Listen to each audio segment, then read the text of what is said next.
how many people have had that experience where you get on the scale and it's not telling you what you wanted to know. It's not saying you lost weight. It's telling you that you are the same or that you gained weight or something. And then that will trigger an experience of, right? Yeah. Yeah. And we know that those are the feelings. And that self-sabotage that she's talking about there is very much that thing that we were addressing in that node in the stomach earlier, that little loop where you get into, I blame myself and I'm mad at myself because I blame myself, and and it hurt me, so I'm mad at myself because I got hurt, and then I blame myself for doing that, like that. That's one of those little loops. We need to check if there are any others, and if there are any other areas of self-sabotage. I would like to also comment on this from another angle too. Also, congratulations, my dear, for doing that. That's a good way to do it, because if you're just paying attention to the messages within your body, you will notice things changing. Our habits are constantly changing. It's not like you have to try to change your habits, because habits change every day. Habits never stop changing. It's just that we want to make the internal changes that promote a shift in the habits that's in the direction of supporting the weight that you want to be, supporting the level of health and the physiology that you want to maintain. I've had the same experience. This one where you step on the scale and it's like, oh, ugh, why? Why? And I've also had that experience. How many people have had that experience occasionally, like you catch a glimpse of yourself in the mirror and it's not the shape that you wanted it to be, or you try to put on something that you used to wear that you thought looks good on you, but it doesn't look good on you anymore, or something like that. There are a lot of little things that can trigger. And so we need to look at triggers, and we need to clear some of those, yeah? And also the self-sabotage. But I really sincerely feel that more than the triggers themselves, it is that feeling that is triggered. That feeling of, oh, I don't like myself. Oh, I don't like how much I weigh. Oh, I don't like the way I look in that. Oh, look at my stomach. All those feelings, those very feelings literally become fat. They literally, the more I would like beat myself up for not being the right weight, the more, and that was my father, by the way, the theme of my dad. He was always beating himself up for being overweight. And the more you beat yourself up for being overweight or underweight, depending on your situation, the harder it is to get out of it, because it is that negativity. Okay, so where is that discordant feeling? Where is it sitting in the body? I'm sure everybody's had the experience at some point or another of having some unpleasant experience that triggers memories of similar unpleasant experiences in the past, yes? So that particular feeling is one of those kinds of feelings that maybe you experience it every morning when you step on the scale, but when you do, it reminds yourself of yesterday when I stepped on the scale, and the day before, and the day before, and the day before. So it's a kind of a discordant feeling that will tend to want to build up cumulatively in the system. Where does it build up? It's in the fat cells. It's in the fat cells. So we're going into everyone's fat cells. Ooh, lots of fat cells. That's okay. You're beautiful. You're divine being. Even your fat cells are the mother of the universe expressed in the fleshy form. Everything is. Everything is beautiful. Everything is luscious. Everything is yummy. But in those fat cells, all those discordant feelings are trapped as neuropeptides connected to and associated with that feeling of being frustrated and angry with yourself or unhappy about your weight, etc. It's got to go. It's just going to go.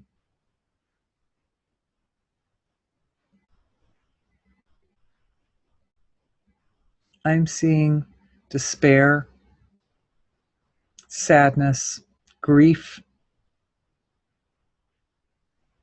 depression, heavy. Some pretty heavy emotions there. So we need to let those go. And we're just seeing what is the best way to detoxify. The best way. The way in which the being wants to do it. Okay, so I'm just asking your being how it wants to get rid of those feelings in the fat cells. Remember, your fat cells are little energy units, and they are very useful to you because when you metabolize them, you actually get energy. They're full of energy. That's what they are. But if they're full of these little neuropeptides associated with discordant feelings, when you dissolve your fat cells to use as energy, all the discordant feelings and all those neuropeptides release into the system and can make you feel super crummy. And I mean, how many people have had around the 4th or 5th day of a diet start to feel just like you just want to jump out of your skin? It's so uncomfortable. That's because of that effect. So let's get rid of that now so that you can just gracefully glide through that 4th or 5th day of weight loss like nothing. The way the body wants to do it is, this is a combination now between some of those powerful healing structures down at the celestial level of physiology and some of the structures that are just a little bit more dense than that. It's a combination. What's happening is the really intelligent, powerful levels of the physiology are feeding the sweet energy, which is basically the energy, that signature that I identify with your essential self. Is that divine expression part of yourself. It's just this pure white, unstoppable, unquenchable desire of the creation to adore itself through its own self-expression energy. And that is feeding up into the causal body. So I think, remember these bodies, so I identify the first one as celestial, next one as causal. In the causal level is that nice, beautiful, sweet, pure light moves up into the causal body, being organized by these deep, essential intelligences of your being. It's activating ability in the causal level of the physiology to produce a particular kind of light medicine. And to me, I'm experiencing it on the level of my consciousness, and then I'm translating it into English words. So I'm using terms that appeal to sensory perceptions. So I'm saying the color that it looks like, even though it's not, it's kind of colorless, really. But it perceives out, it translates out through words as being a kind of a goldeny white light, like a white light with just a kind of slight tinging of warmth, a yellowish goldeny warmth to it, like that, but really mostly pure, very pure light quality of energy, which is being produced in the causal body.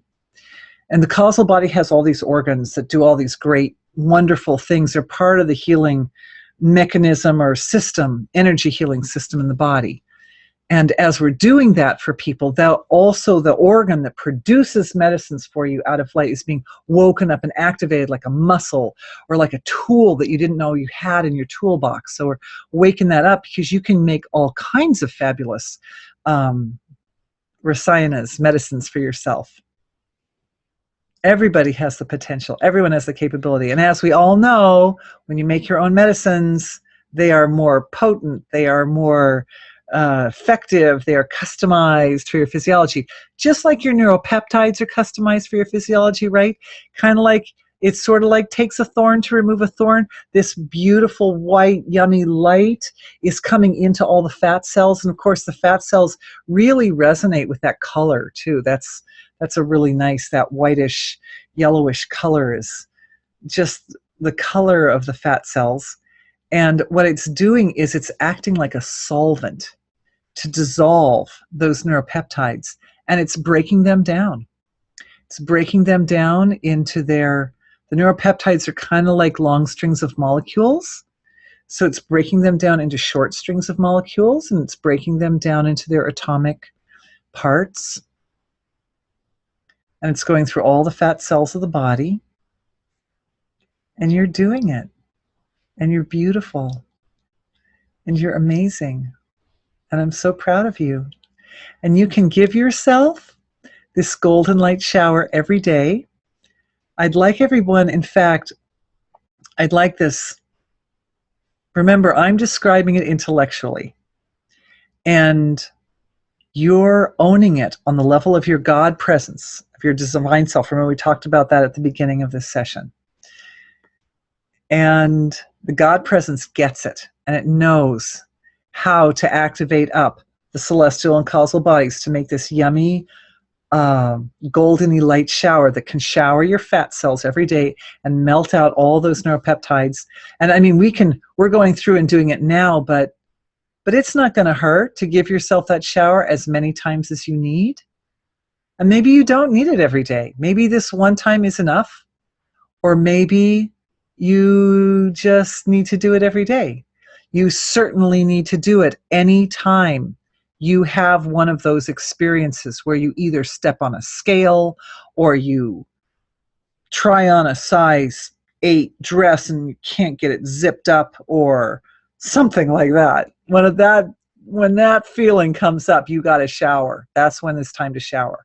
So what we're doing is what I'm doing is I'm speaking this and talking to the God presence and to the sort of finer levels of the being, because this is being spoken through my words, but all of our beings are together in this deeper energetic level, and it's the healing is going through everybody. Everybody's healing themselves, but everybody's individual healing is also supporting a kind of a group support system. We've got a group support system going on here too.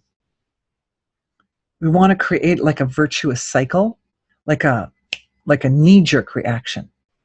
Every time you have one of those step on the scale experiences, that immediately the knee-jerk reaction is, shower, let's just wash all that out. We're just going to wash that with that yummy goldeny light, which I make myself. You can make neuropeptides that make you feel crummy, and you can make light medicines that make you feel wonderful, that are the antidote. The antidote. And what I'm seeing some people do, which is really cool, is I see people transferring or transmitting that golden light, which is a very fine material. And as I said, it's down here at more the quantum mechanical level of physiology anyway. And you guys are transferring that back through time. We've got folks transferring that back through time all the way back to their childhood, people who are dealing with weight issues through their whole life. Let's clean it out of the physiology all the way back. And anywhere in the future, we can clean out, you can do both past and future at the same time.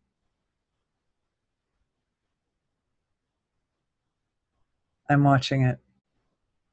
This is the point in the process. Once the healing flow has taken its direction and is moving, that's the point where you go to, you take it to infinity.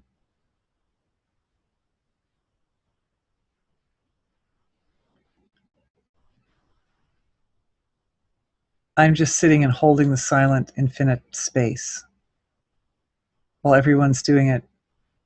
And I'm also reporting and holding the silence at the same time and saying that ancestors are also receiving this.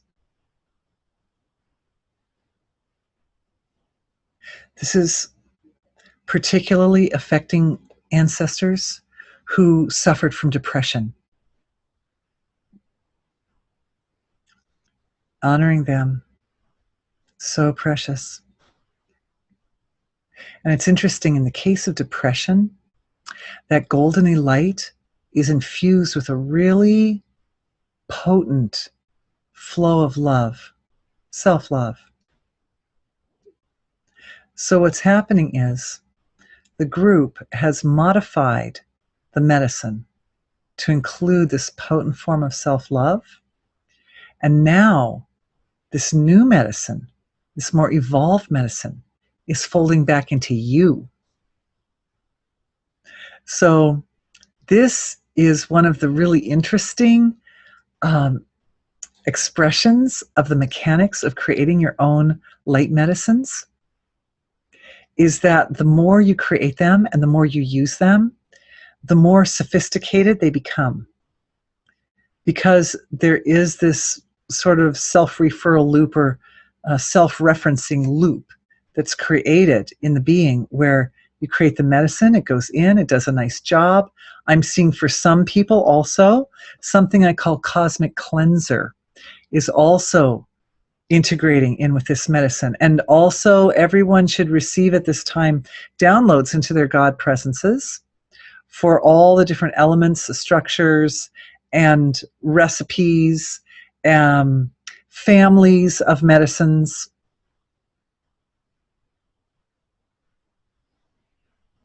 I'm holding the silence while the download comes in. Some people's ancestors are also receiving. I've got one group online here. Looks like an entire ancestral chain of system where they're saying, can we make rasayanas that will make us more intelligent? Can we make medicines that will make us more intelligent, powerful? Oh yeah, definitely. There's nothing you can't do. Consciousness is highly malleable. It is infinitely intelligent and creative. You can do anything. If you can imagine it, you can do it. So you want to... Oh, more downloads are coming in. There's a great flow of homage and appreciation moving through the ancestral lines. And I'm seeing it going back many centuries, many centuries. At least, I'd say in most cases, we're going back about 800 years. About 800 years for the ancestors.